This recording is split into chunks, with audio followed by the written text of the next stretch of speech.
Suami gue dorong gue keluar sampai nabrak pagar. Sandal gue copot, plastik hitam di tangan gue hampir jatuh. "Keluar, jangan pernah balik," dia teriak keras, dan gue langsung rasa semua mata nempel ke gue. Tetangga keluar, ada yang nyandar di pagar, ada yang bisik-bisik pelan. Ibu mertua gue nyengir tipis, nunjuk ke plastik di tangan gue. "Itu doang yang kamu punya, pantes aja." Dan gue cuma berdiri, dada sesak, tapi kaki gue nggak mundur. Di belakang suara orang mulai rame. Ada yang ketawa kecil, ada yang manggil temennya buat lihat. Dan di tengah itu semua, gue tarik napas pelan, nahan gemetar di tangan. Kalau lo pernah ngerasa dipermalukan kayak gini, ya subscribe aja nanti. Tapi sekarang gue cuma bisa bisik. Yakin, aku yang harus keluar. Dan mereka semua masih berdiri di situ, nunggu gue benar-benar pergi. Gue masih berdiri di situ. Di luar pagar, kaki gue dingin kena tanah. Satu sandal masih nyangkut di dalam. Plastik hitam di tangan gue berkresek pelan tiap jari gue gemetar. Dan semua orang masih ngeliatin gue, nunggu gue benar-benar pergi. Nama gue Rina. Dan jujur aja, gue gak pernah kebayang hidup gue bakal jadi tontonan satu kampung kayak gini. Awalnya semua biasa. Gue nikah sama Dimas. Kelihatannya mapan, cara ngomongnya tenang. Keluarganya juga cukup disegani di lingkungan sini. Waktu pertama kali gue datang ke rumah ini, tetangga sampai nyapa ramah. Ibu mertua gue juga masih senyum. Gue pikir, ya mungkin gue beruntung. Tapi itu cuma di awal. Pelan-pelan cara mereka ngomong ke gue berubah. Nggak langsung kasar, tapi menusuk. "Kerja kamu dulu apa ya? Keluarga kamu di mana? Wah, Dimas baik banget ya mau nerima." Awalnya gue senyum aja, gue tahan. Gue pikir mungkin mereka cuma belum kenal gue.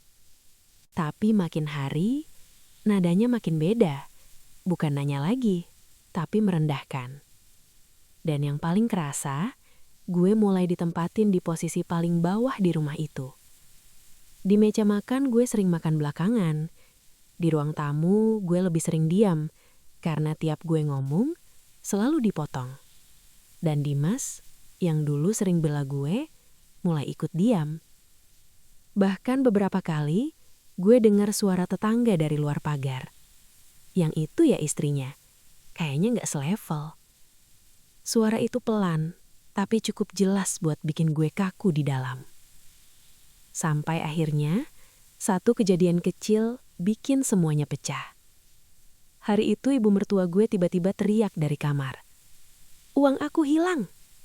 Gue lagi di dapur, langsung keluar. Dia berdiri di depan lemari, mukanya tegang. Terus matanya langsung ke gue. "Di rumah ini cuma kamu yang gak jelas," katanya tanpa ragu. Gue kaget. "Bu, saya enggak. Udah, jangan pura-pura." Suara itu cukup keras sampai pintu depan kebuka sedikit. Dan gue tahu, orang luar pasti dengar. Gue coba jelasin, pelan, nahan nafas. Tapi nggak ada yang mau dengar.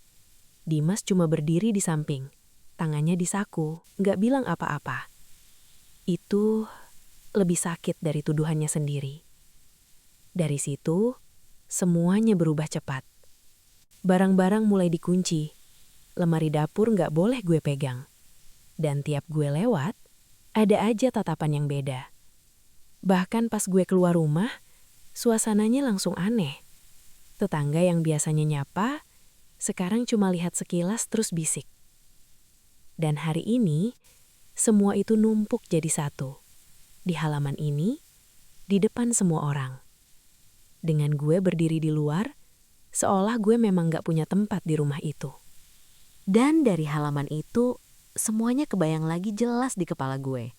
Semua momen yang pelan-pelan bikin gue jadi orang asing di rumah itu.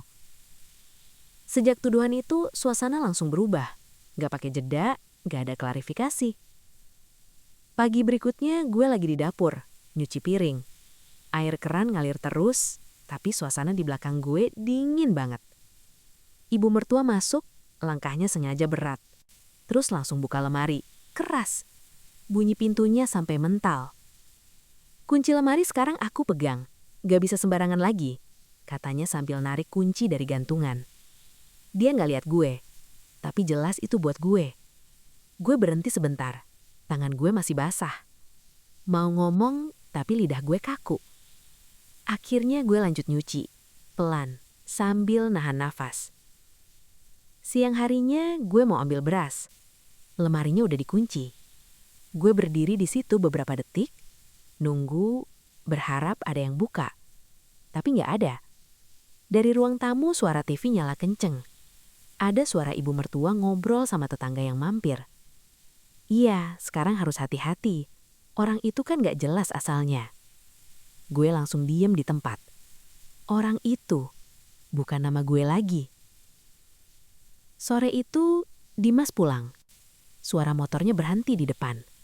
Gue langsung keluar kamar, nyamperin dia sebelum dia sempat masuk. Mas, bentar, aku mau ngomong. Dia masih pakai helm, lepas pelan, terus masuk tanpa lihat gue. Gue ngikutin sampai ruang tamu. Mas, aku beneran gak ngambil apa-apa. Dia duduk, buka sepatu, terus potong. Ibu gak mungkin salah. Pendek, dingin, selesai. Gue berdiri di depannya, tapi rasanya kayak ngomong ke tembok. Dari jendela samping suara luar masuk lagi. Jelas, gak ditutup. Udah dibilang, kalau nikah jangan sama yang gak jelas. Ada yang ketawa kecil. Gue refleks nengok ke arah jendela. Bayangan orang lewat kelihatan samar. Dimas gak bereaksi. Dia malah nyalain TV. Volume agak dinaikin. Seolah itu bukan masalah. Malamnya, gue duduk di meja makan. Sendirian. Nasi di piring gue masih utuh. Sendok gue pegang tapi gak masuk ke mulut. Dari dapur, ibu mertua ngobrol lagi. Kali ini sama Dimas. Kalau dari awal kamu dengerin ibu, kalimatnya gak selesai. Tapi gue ngerti arahnya kemana. Gue tarik kursi pelan. Bunyi gesekannya kecil, tapi cukup buat mereka berhenti sebentar. Gak ada yang manggil gue, gak ada yang nanya.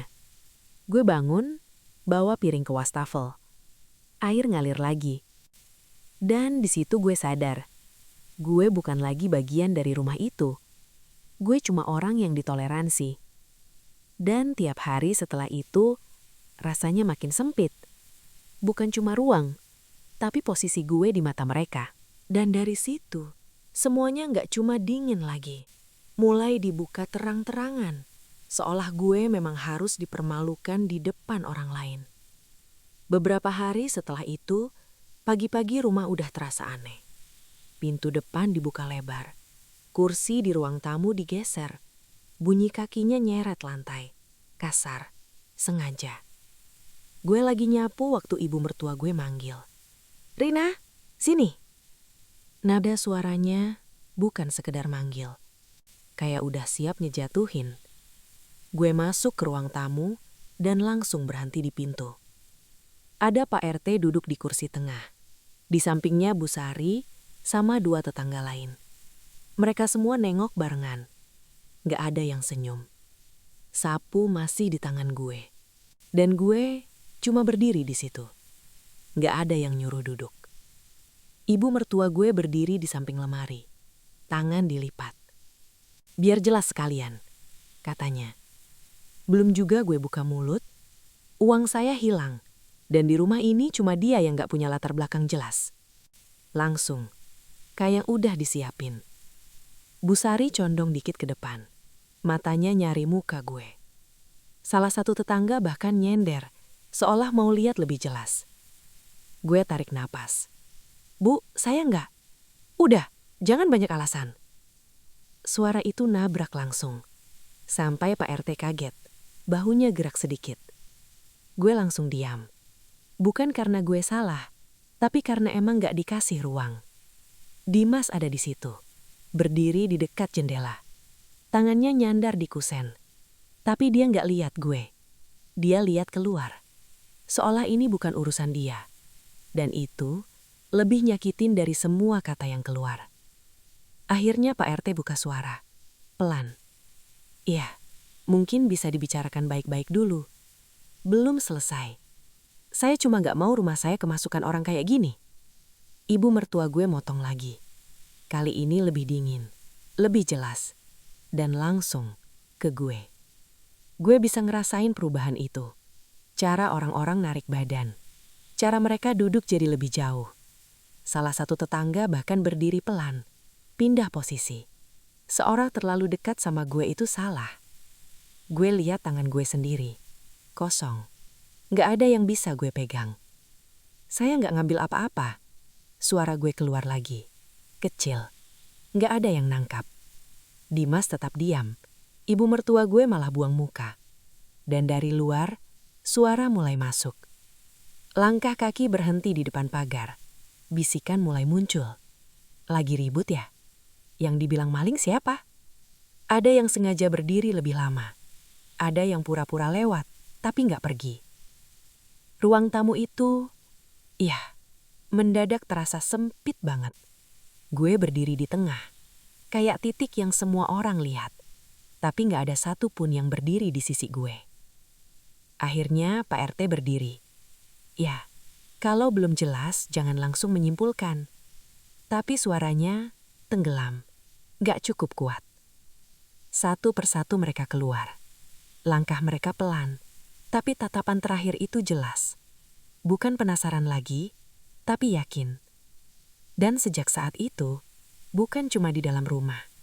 Di luar juga, gue udah punya label. Yang dihindari, yang dibicarakan, dan yang gampang disalahkan. Dan perasaan itu ternyata nggak berhenti di situ. Kayak lagi ditahan, nunggu pecah lebih besar. Hari itu, suasananya aneh dari pagi. Rumah lebih sepi, tapi tegangnya kerasa. Gue duduk di kamar, di pinggir kasur. Plastik hitam itu ada di tangan gue.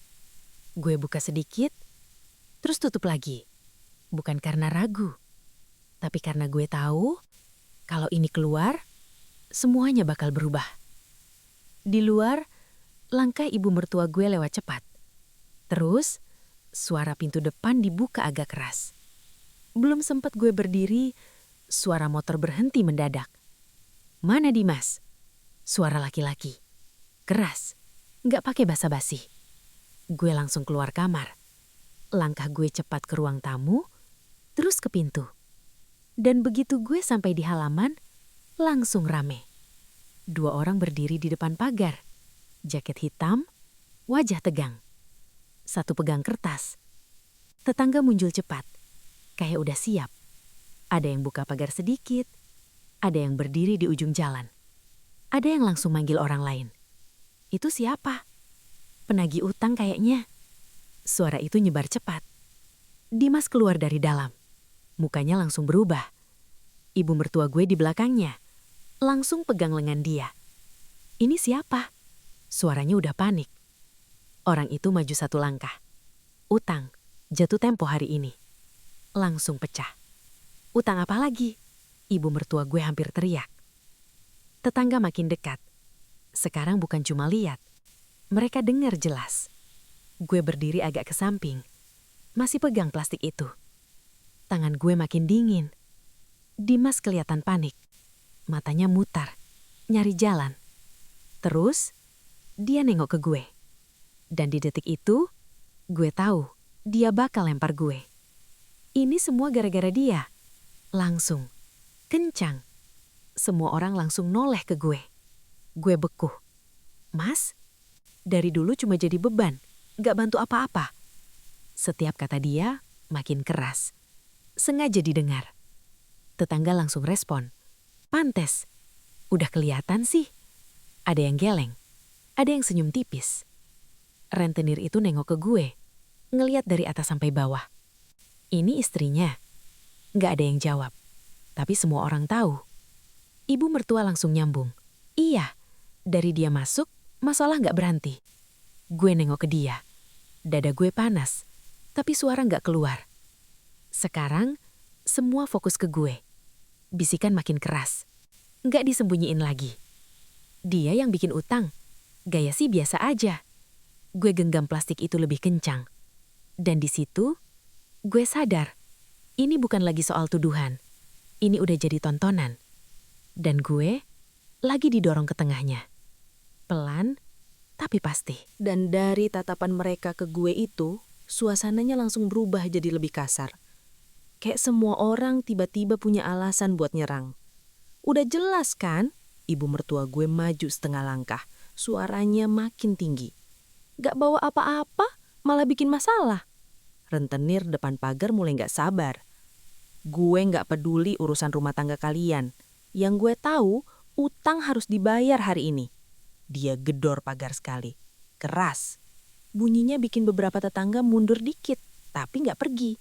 Malah makin banyak yang datang. Ada yang bawa anak, ada yang berdiri sambil lipat tangan, ada yang terang-terangan rekam pakai HP. Gue berdiri di tengah semua itu. Dan rasanya ruang makin sempit. Dimas mulai kelihatan panik. Tangannya gerak-gerak, matanya gak fokus.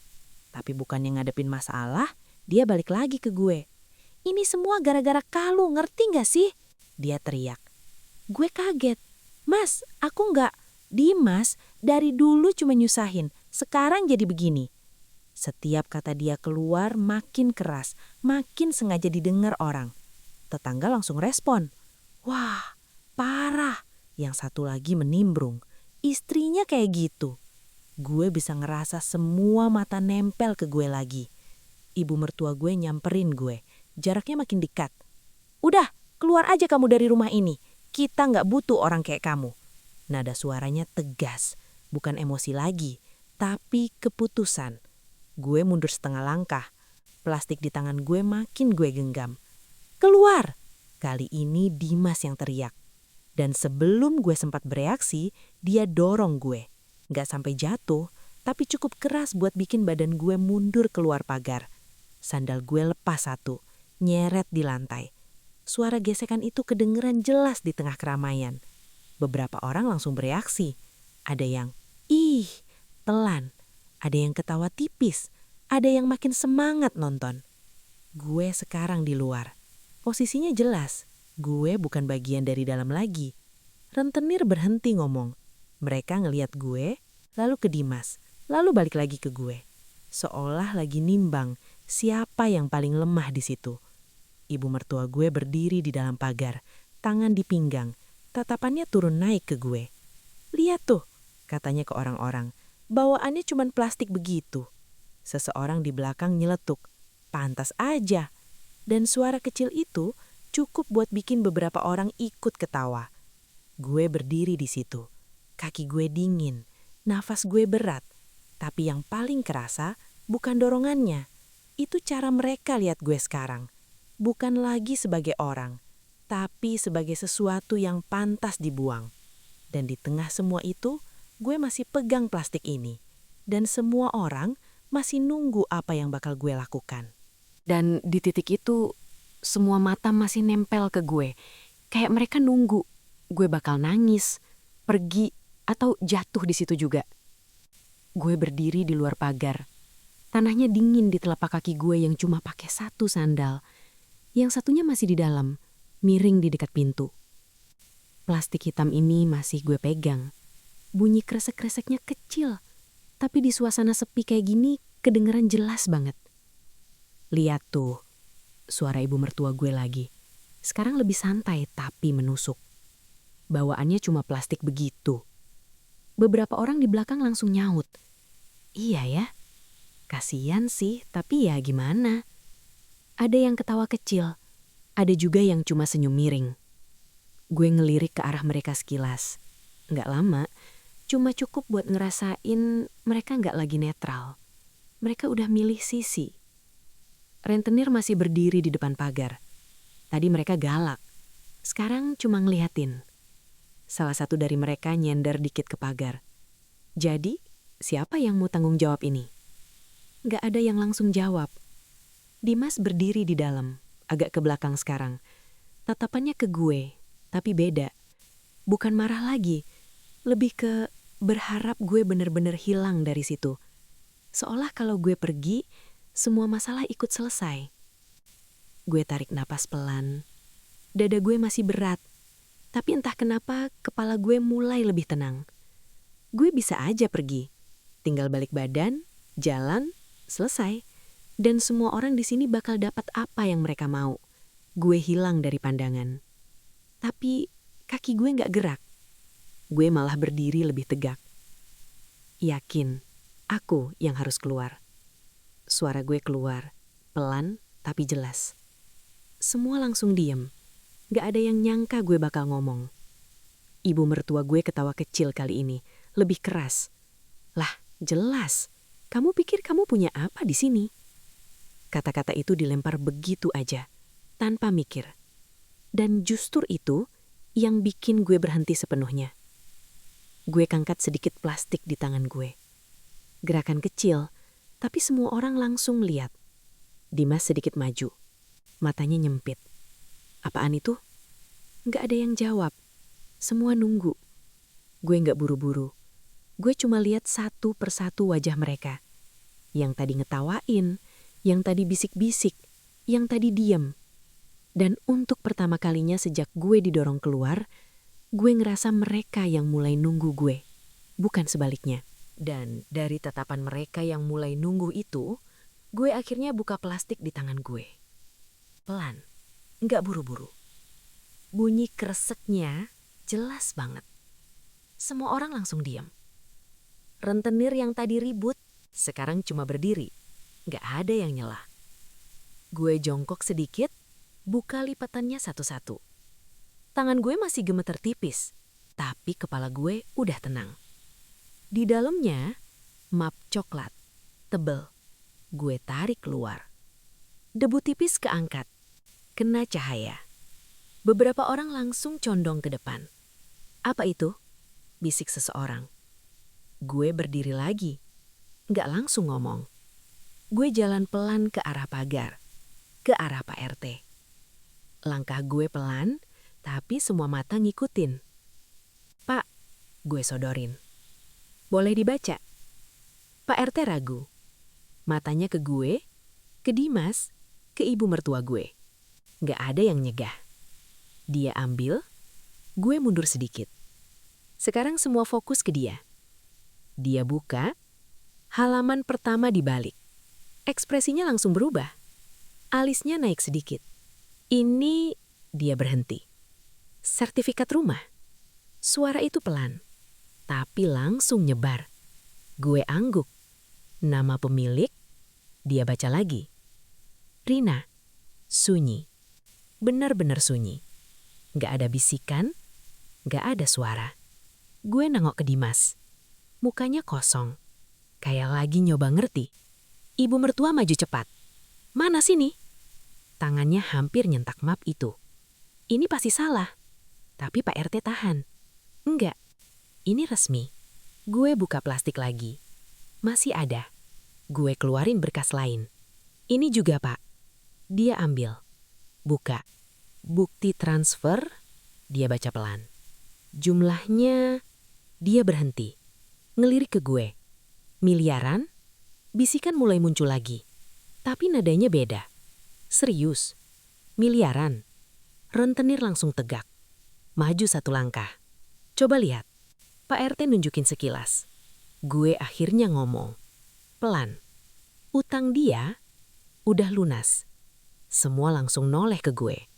Gue lanjut. 2 minggu lalu. Rentenir itu langsung buka catatan. Cepat. Nama Dimas? Iya. Ini udah ditutup. Dia nengok ke Dimas. Kalau udah lunas, kenapa kita dipanggil ke sini? Kalimat itu jatuh berat. Dimas diam. Gak ada jawaban. Ibu mertua mundur pelan. Mukanya pucat. Dan di situ, semua orang mulai ngerti. Bukan gue yang bermasalah. Dan untuk pertama kalinya, yang goyah bukan gue. Dan dari pertanyaan itu, suasananya langsung berubah. Bukan lagi panas, tapi berat. Kayak semua orang nahan sesuatu. Gak ada yang langsung ngomong. Cuma suara nafas, gesekan kaki, sama bisikan kecil yang sekarang nadanya beda. Jadi selama ini, dia yang bayar. Gue berdiri di tempat yang sama, masih di luar pagar. Tapi rasanya posisi gue nggak lagi di bawah. Pak RT masih pegang berkas itu. Tangannya sekarang lebih hati-hati. Dia lihat ke gue lagi, lalu ke Dimas. Mas Dimas, ini benar semua atas nama Rina? Dimas nggak jawab. Dia mundur satu langkah, pelan, kayak kehilangan pegangan. Ibu mertua gue langsung maju, wajahnya tegang. Ini pasti ada yang salah. Ini nggak mungkin. Dia hampir nyentak berkas itu lagi, tapi tangannya berhenti di tengah. Mungkin karena semua orang lagi ngeliatin. Gue nggak teriak, gue nggak ngelawan. Gue cuma bilang pelan, rumah ini aku yang beli. Kalimat itu keluar biasa aja, tapi efeknya langsung terasa. Bu Sari yang tadi paling vokal, sekarang diem. Tangannya yang tadi dilipat, sekarang jatuh di samping badan. Salah satu tetangga yang tadi ketawa, langsung noleh ke arah lain. Gak berani lihat gue. Rentenir itu maju satu langkah lagi. Nada suaranya berubah. Bu, maaf ya tadi. Gue cuma angguk sedikit, gak ada emosi berlebihan. Dan justru itu bikin mereka makin gak enak. Dimas masih berdiri di situ, matanya ke gue, tapi gak kuat lama. Dia nengok ke bawah, lalu ke samping. Gak ada lagi teriak, gak ada lagi tuduhan. Yang ada cuma diam. Dan diam itu berat. Ibu mertua gue sekarang mundur pelan.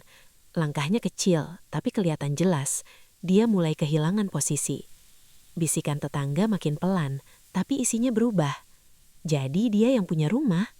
Selama ini, gue bisa ngerasa cara mereka ngelihat gue berubah di detik itu juga.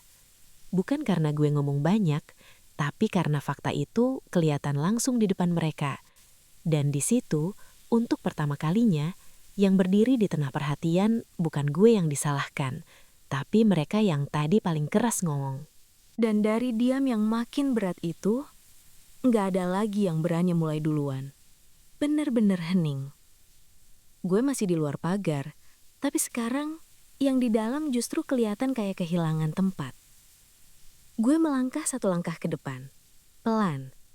Sandal gue yang tadi ketinggalan, gue tarik pakai kaki sampai keluar. Gerakan kecil, tapi semua langsung lihat lagi. Ibu mertua gue kaku, tangannya turun pelan. Dia buka mulut, tapi nggak ada suara. Dimas lebih parah. Bahunya turun, matanya nggak berani angkat. Gue narik napas, tenang. Kalau aku keluar, suara gue stabil, rumah ini ikut keluar. Langsung kena. Beberapa tetangga saling lihat. Ada yang mundur setengah langkah. Gue lanjut, masih sama tenangnya. Tapi aku nggak akan usir siapa-siapa. Ibu mertua langsung angkat kepala. Matanya berubah. Bukan marah lagi. Takut. Gue diam sebentar. Biar semua benar-benar dengar. Besok pagi, gue lanjut. Kalian keluar sendiri. Hening. Lebih dalam. Rentenir mundur pelan. Angguk. Maaf ya Bu, gue cuma balas angguk. Pak RT nutup map pelan. Tatapannya beda sekarang. Bu Sari, diam. Yang tadi paling keras, sekarang paling hilang. Gue berdiri di situ. Dan kali ini, gak ada satupun yang berani jatuhin gue lagi. Dan setelah semua orang perlahan bubar, malam itu rumah sepi. Bukan sepi tenang, sepi yang berat. Kayak masih ada rasa malu yang nempel di udara. Besok paginya, gue bangun lebih dulu. Gak ada teriak, gak ada debat. Cuma suara lemari dibuka, tas diseret pelan, langkah kaki bolak-balik. Gue berdiri di teras, nyender ke tiang. Tangan gue kosong sekarang. Satu persatu, mereka keluar. Dimas duluan. Dia lewat di depan gue. Tapi matanya tetap ke bawah. Gak berani lihat. Di belakangnya, ibu mertua gue. Langkahnya pelan. Dia sempat berhenti sebentar. Kayak mau ngomong. Tapi akhirnya gak jadi. Cuma jalan. Di luar, beberapa tetangga udah ada. Gak seramai kemarin. Tapi cukup buat lihat. Bedanya, sekarang gak ada yang berani komentar. Ada yang pura-pura nyapu, ada yang cuma berdiri diam. Barang-barang dimasukin ke mobil. Nggak rapi, nggak teratur, cepat. Kayak pengen segera hilang dari situ. Gue nggak nyuruh, gue juga nggak nahan. Gue cuma berdiri, lihat semuanya selesai. Sampai pintu mobil ditutup, mesin nyala, dan mereka pergi. Tanpa suara, tanpa penjelasan. Halaman kosong lagi. Tetangga satu-satu masuk. Beberapa sempat lihat ke gue. Lalu langsung alihin pandangan. Gue berdiri sendiri. Pelan, gue masuk ke dalam. Rumahnya sama, tapi rasanya beda. Lebih luas, lebih ringan. Gue lihat ke meja. Plastik hitam itu masih di situ. Kosong sekarang. Gue ambil, gue lipat pelan. Dan di situ, justru semua rasa berat itu hilang.